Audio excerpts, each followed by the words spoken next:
Hey, Mitch,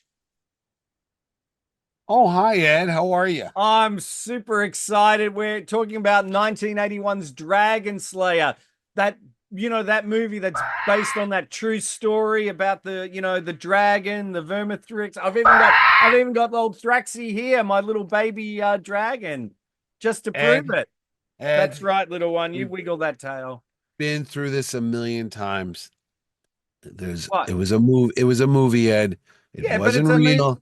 There's no, no, no, no, no. There's no dragons. There's no dragons, Ed. But the It's all dragon looks fantasy. real.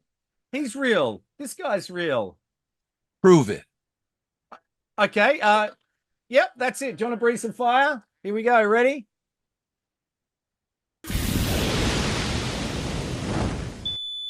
Uh, let's just start the show.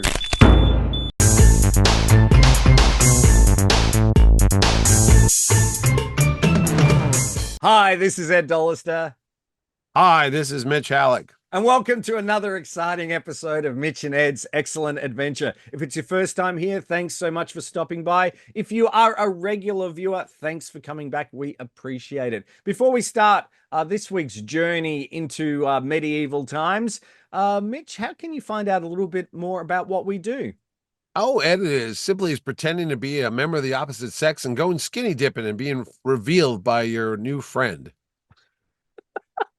All you have to do is hit the subscribe button below, and you too will be subscribed to Mitch and Ed's Excellent Adventure. And you can go with me and Ed as we go hunting dragons and space hunting and ice pirating and all that kind of cool stuff from the past right here on Mitch and Ed's Excellent Adventure. That's it. That's it. And we're heading to Night. 1981. No, that's not it. We're heading to 1981, a classic year for movies. We are talking about dragons and the cult classic movie Dragon Slayer. Now, before we start, as usual, I'm going to my trusty Do it. rating the Do it. movies. And let's see what it says about Dragon Slayer. A Dark Ages fairy tale that's partly flawed with mediocre acting and a tedious script. I Young think that's our MacNicol, show. young MacNicol plays a sorcerer's apprentice who is called upon to slay a fearsome flying dragon. It seems that the citizens are fed up with appeasing the beast by sacrificing virgins. The super special effects are the real stars. When the huge fire-breathing dragon goes into action, the story comes alive. But that's rather late in the film. Director Matthew Robbins, 2 stars. Well, huh, a Did you pox on see her. this? I know. Did you see this film when it came out?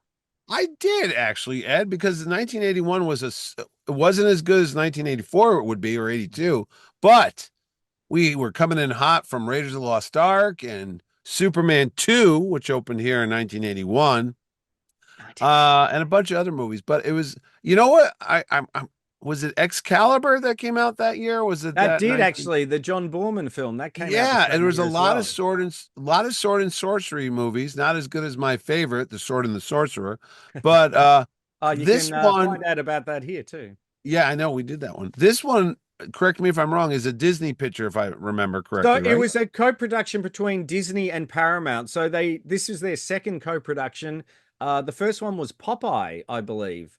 It was sort of like, just Yeah. distribution rights sort of deal. So this sort of doesn't seem like a Disney, a No, Disney it's film. much It's a more little bit adult, darker. much more violent, a little Yes. sexual connotations in it too. And I'm like, Disney. But I just remember But it that. is, if you have a look here, on the poster, Walt Disney Productions and Paramount Pictures Yeah. present. So So yes, it sort of came out. It cost $14 million. It didn't make that much money, unfortunately. It only made $18 million. Actually, it only made $14 million of an $18 million budget. So it actually didn't do as well as everyone had um, Hope. hoped. Hope. It was Live in directed hope, by Ed. yes, Die in despair. it was directed by Matthew Robbins, and I'm going, where do I know that name from? But Matthew Robbins wrote Sugarland Express, Oh yeah. and he With was Steven also Spielberg. yes, and he also directed one of my favorites, and maybe we can do that in a future episode. Batteries Not Included. Do you remember Oh that? yeah, yeah. With Hume Cronin, I think, The little and robots. Yeah, yeah, yeah. which I really enjoyed. So he directed that. It was co-written also by Hal Barwood.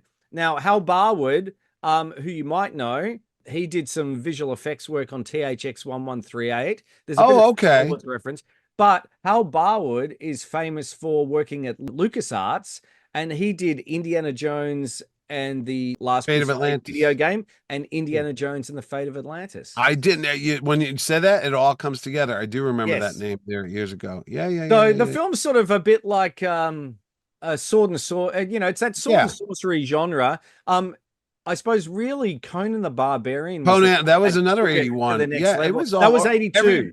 That was yeah, but 82. everybody was jumping on the bandwagon as Hollywood is known to do. It's like, oh, if that's popular, we're all going to do that type of Yes, genre picture too. And no, I was very impressed by the effects in this movie because I'm going to say it's Phil Tippett it from is. Lucasfilm fame.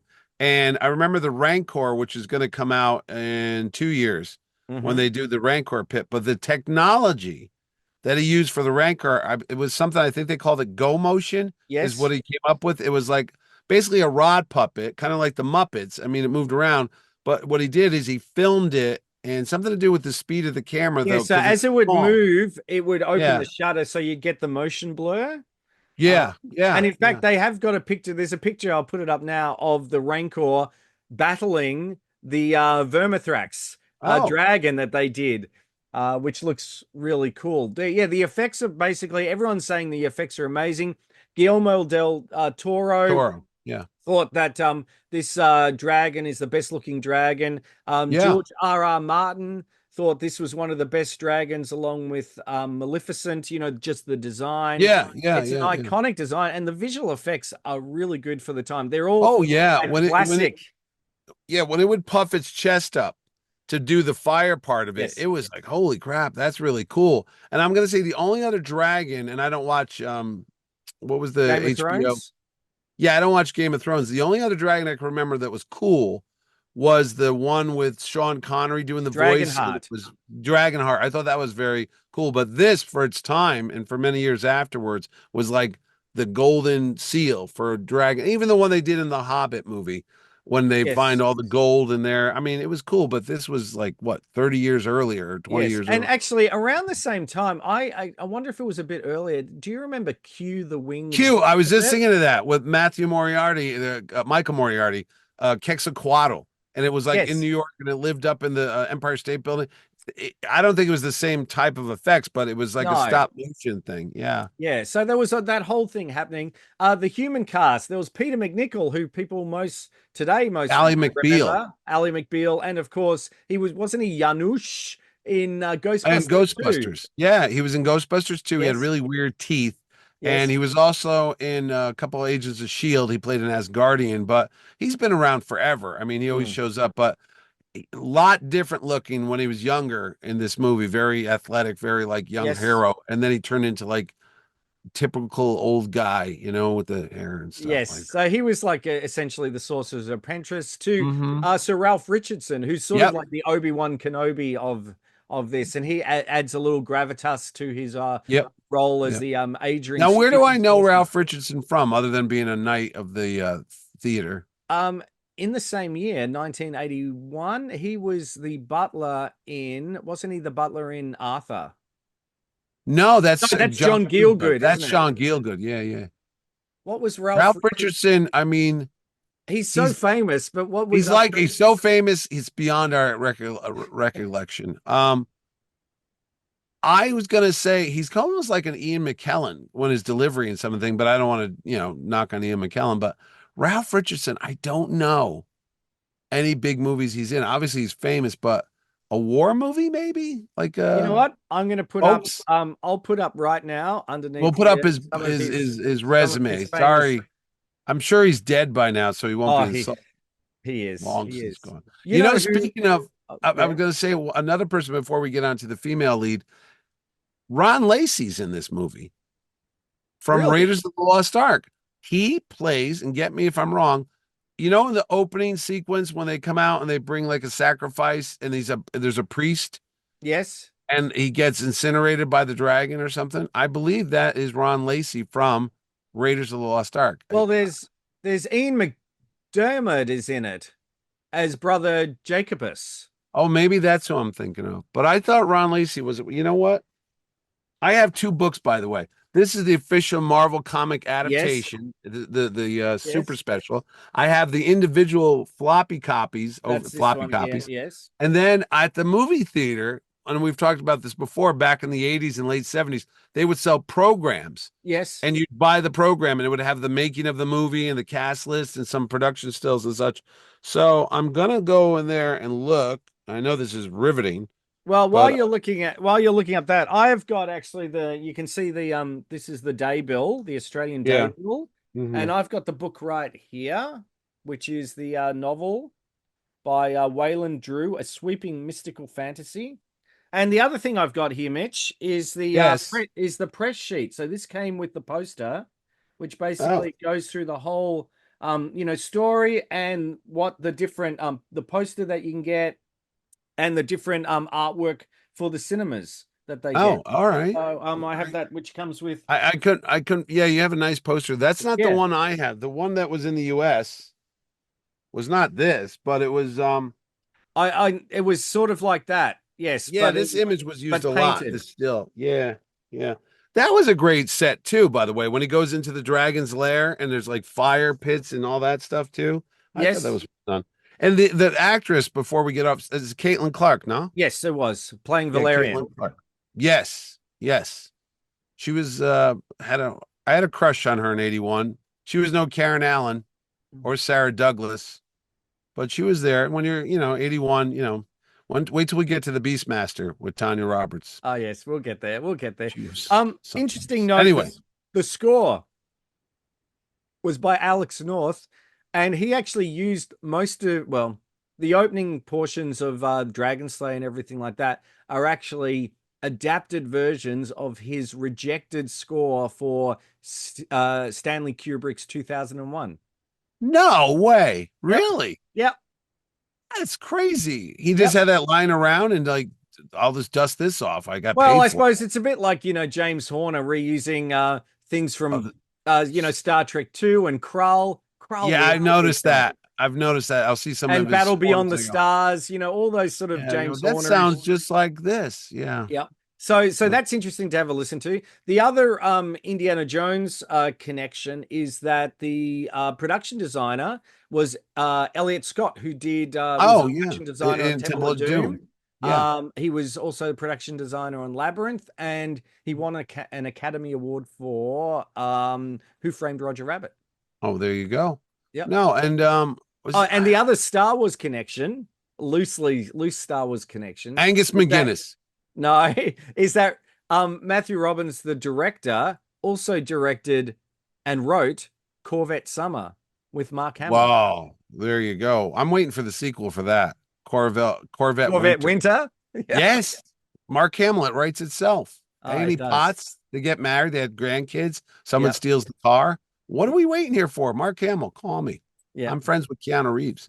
Um, no, I thought it was enjoyable. I saw it in the movies. I know it didn't do well. I remember watching sneak previews or at the movies with Siskel and Ebert. I remember watching them review this, not right after Raiders. I was, like I said, a good summer.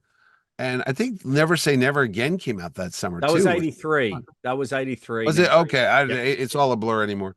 Yep. But I don't think they liked it, if I recall. I mean, I remember Ebert liking the effects, but Siskel thought it was rather dull. Yep. But I as a kid I liked it. I watched it a couple of times. I still remember it fondly. Yeah. Well, I was going to say, now the big question. I told you about the comic books. Yes. Let's talk about the merchandise. I mentioned there's a program I have over there. The Yes. poster. Was there as I toys? said, no, as I said, you got the novelization. Yeah. You've got there was a board game that was out, sort Oh. of like a role-playing game. Oh. In Australia, they released a bootleg, or unauthorized copy of the score, which was a bit Oh. random. Can you get it But, now or not really? I think is someone like Entrada or something like that have released it, Well, and that's pretty much it. It is available. that's it. It's not available on Disney Plus. Really? In Australia, no streaming services. They released a Blu-ray and they just recently released a 4K steelbook version of it. So you can still get that. But that's I'm surprised there's no toys. I mean, it's kind of toyetic. I mean, the yeah. dragon alone would be cool, you Yeah. know? I don't know. Actually, Clash of the Titans was 81, wasn't it? 81. Yeah, You yeah. can we've done that, haven't we? We've done Clash of the Titans, Okay. yeah. We have done so many shows. I know it's getting to be like, I think we did that one. Let's do it again. You Yeah. know? Yeah, we can do a special edition. You know I what? know we did Sword and the Sorcerer, so We did with Lee Horsley, which and is Kathleen Beller that's right, which is great, a great film. and So there's Richard a lot of Mall. yes, Yeah. that's right. So you can check that out. So how can you check out some of our other movie Are we done talking about the I think dragon? we are. Is that it? Have we geez, got all right. anything I more guess to that's it. have we got Sorry, anything more to he had more to talk about when we did Cloak and Dagger a couple weeks ago. But Dragonslayer. Let's not talk well, about I'm Dragon. just saying, I know, and I've got more props and everything like that, but it's just, that's just Well, how it Ed, is. Anyway, I've got to meet up with Alex Winter. I know. A bit later this afternoon. So Keanu, I gotta go. So I'm telling you, it's as easy as making a shield out of dragon scales that will repel the fire from the dragon, which is pretty clever. All you have to do is pound. Seriously, go up to your whatever you're touching and pound it. yeah, and we call it hashtag in a hashtag whatever, and then you could and you could be subscribed to the Mitch and Ed's excellent adventure, just like my good friend Keanu Reeves, Bill and Ted. I'm surprised you didn't sue me for cease and desist copyright infringement. And you could come along with me and Ed. Oh yeah, actually, I never thought of that. Yeah, I did. You're personal friends with him now. My personal so friend right. Keanu Reeves, exactly. And he saw the TARDIS over there. He goes, "What's that blue box?" I go, "Oh, it's a phone booth that you can travel through time and space." And he goes, "Wait a minute." I go, "Exactly."